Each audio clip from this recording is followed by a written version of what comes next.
Hello there. Welcome to True to Life Politics. I'm Justin. And I'm Brian. So, on today's agenda, we are talking about tariffs, Doge, including Tesla hate, and more tariffs, with a quick headline about a trans person in the Florida Capitol at the end. So, our first headline is that we have Senator Mark Kelly from Arizona refused to admit that Democrats' hateful takes on Elon Musk are the reason that people are pillaging Teslas. Crazy headline, but let's read it. This is from Fox News. So it says, after taking to social media to announce that he was ditching his Tesla because it was made by an a hole, he claims that it is damaging the country. Senator Mark Kelly, D. Arizona, Democrat, refused to say whether Democrats' inflammatory rhetoric against Elon Musk is to blame for the ongoing spate of attacks against Tesla owners and dealers across the country. So this dude basically got rid of his Tesla. This was in the news a few weeks ago. He got rid of his Tesla and he got a gas car. I forget exactly what vehicle he got. Dad, do you have any comments? I'm not sure exactly what gas vehicle that he got, but there are It was a reports that Chevrolet, people I know. uh, would it be a Chevrolet Volt?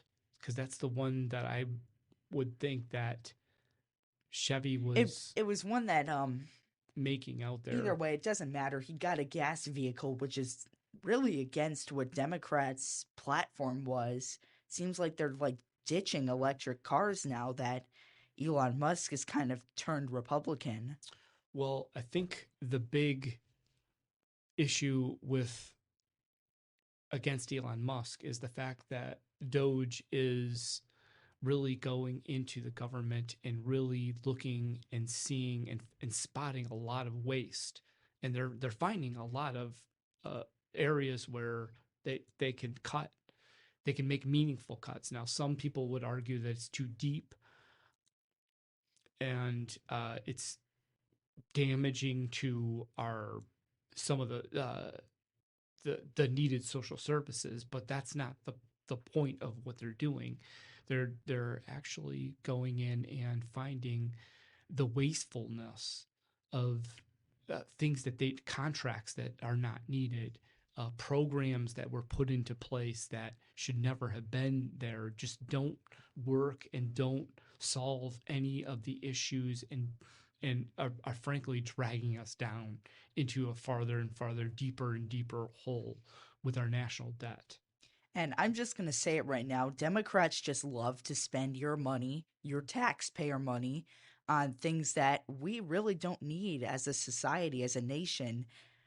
We don't need. In fact, most of this is going to other countries. A lot of the top cuts that Doge has been making seem to be dealing with other countries, not even like things that benefit us as or taxpayers or citizens as a whole. Yes, U.S. aid was a very good example of that. U.S. aid was a program set up to aid uh, poverty-stricken countries uh, through through donations and through basically through governmental donations. And it was reported that USAID was sending millions and millions and billions of dollars for ridiculous things like such as you know one of them I think was condoms in Africa and in different social programs within different countries. One of them was a I study think there of was like getting college scholarships in Burma. yeah, things like that are We don't need that. They can like do that for themselves, but like fund something around here. That's not helping anybody around here. well, the point of USA was to be America's always been a generous country to help others when they're in need. So it was funded with that in mind to aid other foreign entities and to give them, a lifeline. But over the years, it's become basically a huge slush fund for, social, political uh, programs. And uh, basically, It's the idea that the US is supposed to be generous, but I think they've taken it too far. It's like, don't even get me started though on our internal issues, like where they're giving social security checks to all these people who are dead or have been dead for a long time. Like what did they had one person who was like 300 years old on that they were paying social security to? yes, there was a lot of instances where people 125 years old and up were, many millions were still getting cut checks for Social Security when those people are no longer alive anymore. We all know people People don't that old don't survive exist. past 125 years old. Now, I mean, past the oldest person was probably what 110, 115. No, I think we got someone who is 122, but that doesn't even matter Right, because, you know, it's extremely rare that people live that long. right. But, you don't have all these people who are still, I think the oldest person was like 122, 123 or something like that. You know, why are we even doing it at this point? Right. Exactly. And the point is just to cut some of these non-essential things that we don't need to spend money on, that just that are just absolute garbage and waste. And one of them was there was some warehouse that they were giving money to for, and the warehouse was not even being used for anything. It was completely empty. So they canceled those contracts.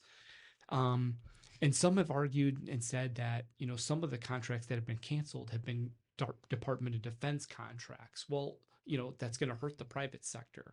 Well, there's very little evidence of that. This last month, the March jobs report came out this last month and said we had a net gain of 228,000 jobs, which is very healthy for our economy, even though the stock market's been taking a huge hit lately and really been, going deep and in wiping out a lot of the gains of the past few years.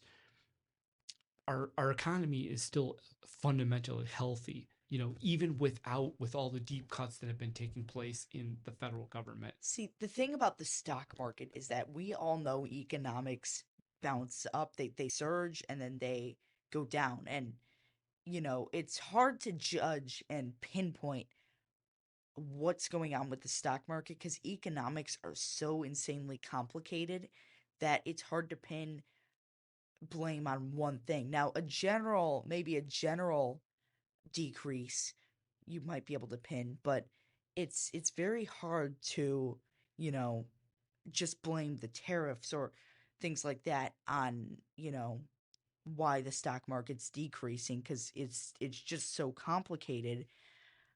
But, it's going to go back up. The stock market always goes up and down.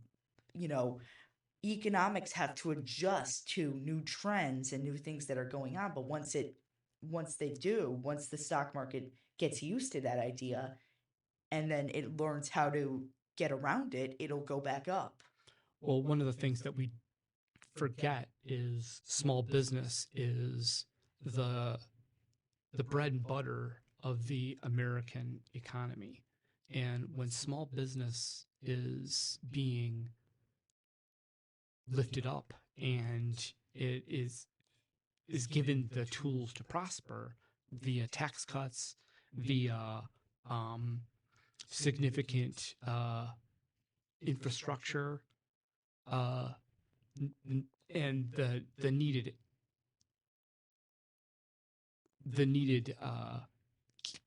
basically, government is working for and with small businesses, then, if they're allowed to succeed, then the and that's the basis for having a strong economy at that point, which we're starting to see. Yeah, but we have quite a few talking points here. So I have another one from MSNBC. We all know that. That's our radical left news source. It's kind of a meme at this point. So it's titled Harris tried to warn us about Trump's tariffs, but America did not listen. So basically, it starts Donald Trump's tariffs appear to be going just about as well as nearly every economist expected they would. Markets hit an absolute free fall on Thursday. Here's how the Wall Street Journal summed it up. U.S. stocks are headed for biggest wipeout in market value since March of 2020. Yes, March of 2020, the COVID crash. Now, I could keep going, but I think we've already got quite a few talking points right there in that paragraph. That one was written by Jen Psaki, the former White House press secretary under Joe Biden. Well, I mean, there's a lot to be said about that. You know, we all knew that the market was heading for a very deep, well, a correction. You know, we don't know how deep it was or would be, but we knew it was going to happen because the the money the last 5 years ago, you know, they did unprecedented amounts of spending, you know, in those 5 years ago. Yeah, you know, there was a big stimulus that came out. Most people got a $5,600 check, and more businesses got compensated and given tons and plenty of money. And there were different programs that were spun up, and it was just spending, spending, spending. And we're kind of like still we were living off of the fumes of that. So, and a lot of this investment and a lot of this hype in the stock market and how much the stock market was going up and up and up was because of that. So what we're seeing now is a correction. We're seeing a lot of that money funnel out because there's no longer any real government. We're not going to print more money anymore. But I think I want to talk about the tariffs because I think that's what a lot of people are concerned about. Um, because Trump like rolled out, he called it Liberation Day. That was on March 2nd, so that was like 3 days ago. And there's a lot of talking points right there. It's like it's been the main headlines of the news, but I think people are getting a little too nervous about it because they don't understand what the purpose of them. Well, the thing that where it really stems from is the last 30 years we've seen a trade imbalance. We've imported many more goods than we've ever exported from our economy. And that's bad for American workers. American workers have been losing in the workforce for many years. We've outsourced most of our technologies to China and to other countries. And we've done very little to build up our manufacturing base here in the United States. In fact, we've torn it down. In and what we need to do is what President Trump is trying to do is to build American manufacturing back up again and to bring the good jobs back here to the United States, to bring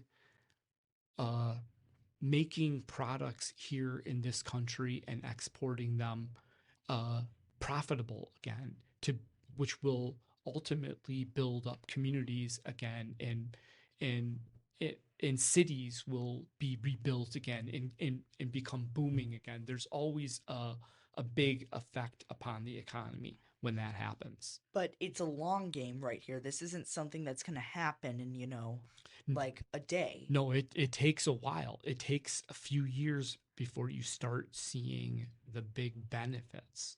And that's what people are not used to. People want to see flash in the pan But that's not how things. economics work. No, precisely not. It you don't see a, a big, huge economy like the United States. We're a huge, immense country filled with It's a huge weight to pull. exactly like we don't. It's like taking a steamship and trying to turn a steamship on a dime. The American economy doesn't work that way. It didn't work for the Titanic. It's not going to work for the economy Right. now. Exactly. Like there's 11 major 11 major sectors of the United States economy. They all have to work in tandem, most of them in order to see boom times. And in order to do that, you have to build up infrastructure and you have to build up but in order to build up that policy, you have to in order to build that infrastructure, you have to have policy in Washington that will support that. And that's getting money to the states and getting money to the critical areas that really need it. And that's our manufacturing base is one of those areas because most of the people that take manufacturing jobs are the uneducated. Um, so, uh, and that's a great deal of the workforce is the uneducated. And and when you take those away, then the the big things that happen are there's family breakdown, there's the drug crisis goes up, and we and our communities are decimated, where whole towns are going under because because of manufacturing being taken and exported overseas. Yeah. So we have another headline about the tariffs from Fox News. Um, and the headline says, "Here's what Trump is really up to with high stakes tariffs gambit." So it starts with, let's be honest, when most people hear tariffs, they think about price hikes and trade wars. But the Trump administration's latest tariff rollout is not merely a knee jerk protectionist move, it is part of a far broader strategy. What is actually in play here is a high stakes effort to build up leverage and resources to manage America's debt, reset its industrial base, and renegotiate its standing in the global order. And it all begins with a problem most people have not been told enough about. So, this is like reaffirming what we're saying here. It's just nobody is really aware of, you know, like what the tariffs are designed for. They're just concerned that, oh, my grocery bill is going to go up, or uh everything's going to be more expensive, but they're not understanding what the real purpose of them are. And it's to level the playing field from a trade perspective between the United States and other countries, mainly countries like China, uh, Russia, uh, some of the Asian countries like Vietnam, Taiwan,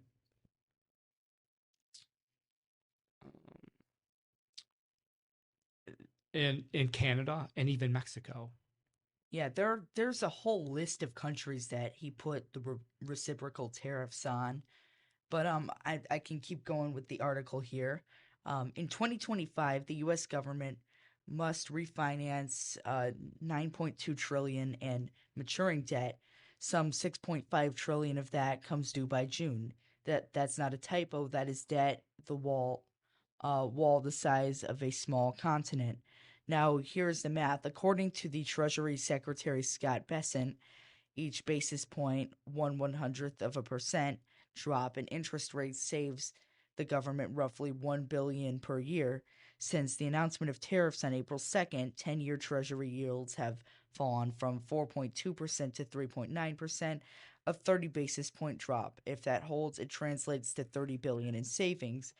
So, really what he's doing here is actually like saving money. It's the Trump administration's actually thinking about, you know, economics and not just what On is the this interest rate of the debt that we currently hold. what's this going to do for us in the long term, you Well, know. I mean, the way the way we're going is we can't even afford to pay the interest on the actual $36 trillion of debt that we have now. So when they say each basis point, 1/100th of a percent drop in interest rates saves the government roughly $1 billion per year. So since the tariffs came on, the Treasury, which is Treasury bonds, if you know anything about them, is people buy bonds in order to support. Uh, Basically, you're holding up government when you buy a bond. And then the interest rates on that fell from 4.2 to 3.9%. So you're basically saving the government from paying out future interest when those bonds and those treasury bills mature. You're saving them a lot of money from paying out later on. From it's basically a backing to the current debt, and it's really it's good management. You got to start somewhere to reduce it. But the the major point of these tariffs is that we're playing the long game here as a nation. It's not going to feel, it's going to sting for maybe a little while, but in the long term, it's really going to be helpful as a country. I mean, again, we've got all these countries, other countries are placing tariffs on goods we're exporting there. So doesn't it make sense that we place tariffs on what they send, what they export or we import to the US? It just makes sense. Well, really, it's a good. So I'll read this paragraph. By introducing sweeping tariffs, the administration is creating precisely the economic uncertainty that drives investors towards safer assets, such as long-term U.S. treasuries. When markets are spooked, capital exits risk and equity assets, as we see with the stock market collapse, and piles into safe assets, primarily the 10-year US Treasury bond. That demand pushes yields lower. It's a counterintuitive move, but a calculated one. Some have called it a detox for the overheated financial system, and it appears to be working. So, however, even cheaper debt does not solve everything. The deficit remains massive, and that is where spending cuts come in,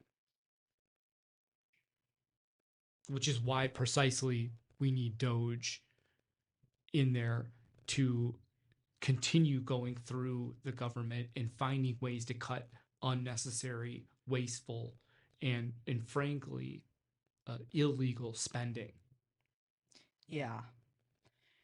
But I have another headline here from townhall.com. Now these are less, the last two headlines we have here, they're less like what's going on now and more flashbacks or kind of funny, crazy liberal headlines. So this is from townhall.com. So the headline is Laugh or Cry. Kamala asked staff if a recount was possible on election night. So I'll read it. The more we learn about Kamala Harris' disastrous campaign, the more entertaining it gets. It's also a little baffling. The core of her team was seasoned political operatives from the Obama operation who knew how to win elections. Then again, that was a different Democratic Party, not one soaked in far left wokeism. Democrats knew how to reach voters to win elections. Now that that coalition is dead, as the youth flocked to the GOP, union workers went MAGA, and immigrants voting communities swung 23 points towards the GOP. There was no way Democrats were going to win. Neither Kamala Harris nor Joe Biden were going to beat Donald Trump. And the thing is about all this is that Democrats are kind of living in the past with their campaign strategies. Trump transformed the Republican Party. It's again, like you were saying, um like you told me, like Trump's platform is common sense. It's not necessarily traditional Republican values. It's just what makes sense. Well, like what they said, many people like, say for instance, I forget his name, but worked he worked in the Obama administration, but he helped David Axelrod and one of the other gentlemen's.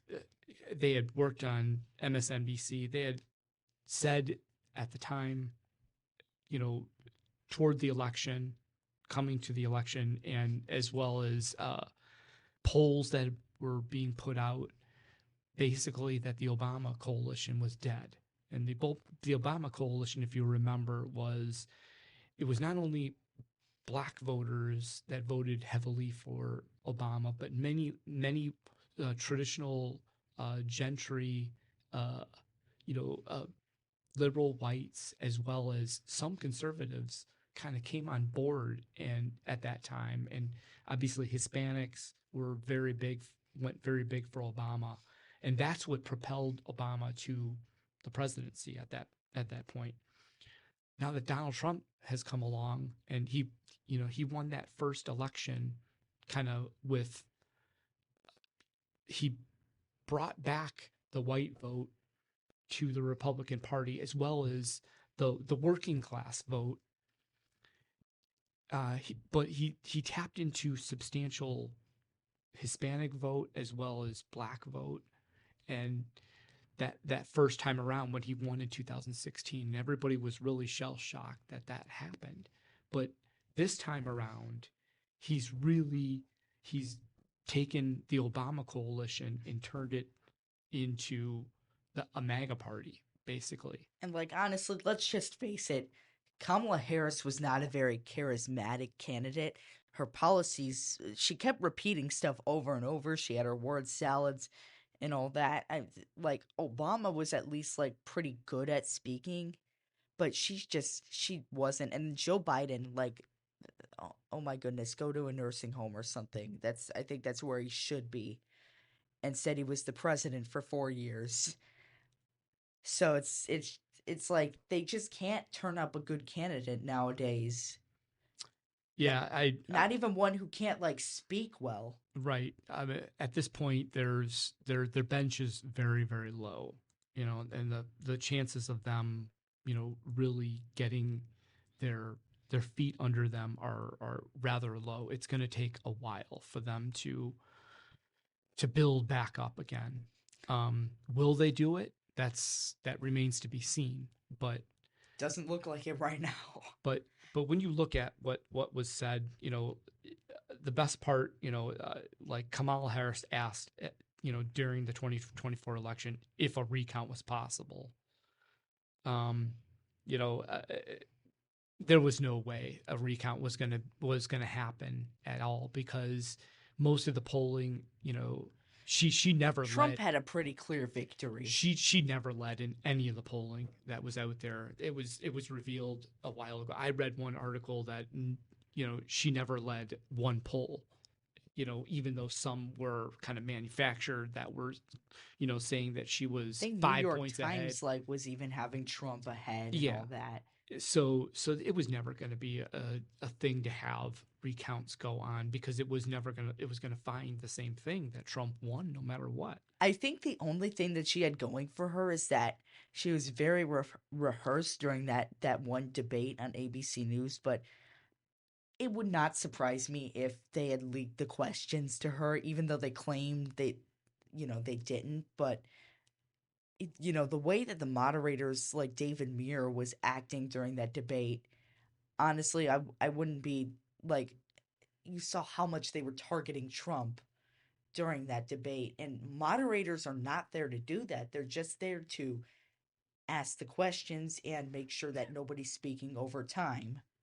Well, a lot of it, like one of the, this is kind of funny. Harris reportedly told friends in the aftermath of her defeat that she could have won the election if she had more time and if Biden hadn't run for re-election. Well, and then it goes on to say, I would have liked Biden better than her. however, not all of Harris's friends believe time would have helped, according to the book. And If you put this woman through a primary, she would never make it through. She didn't in 2020. She no, wouldn't again. it would never have happened. She's very bad at debating. I mean, put her through one, maybe you can get her through it. Put her through 10, we'll see. I don't think it's going to happen. She's not good at debating, and that was her only shot at the presidency. She failed it. So, like, get out of here. But I have one last one. A trans woman was arrested at the Florida Capitol for using the women's restroom.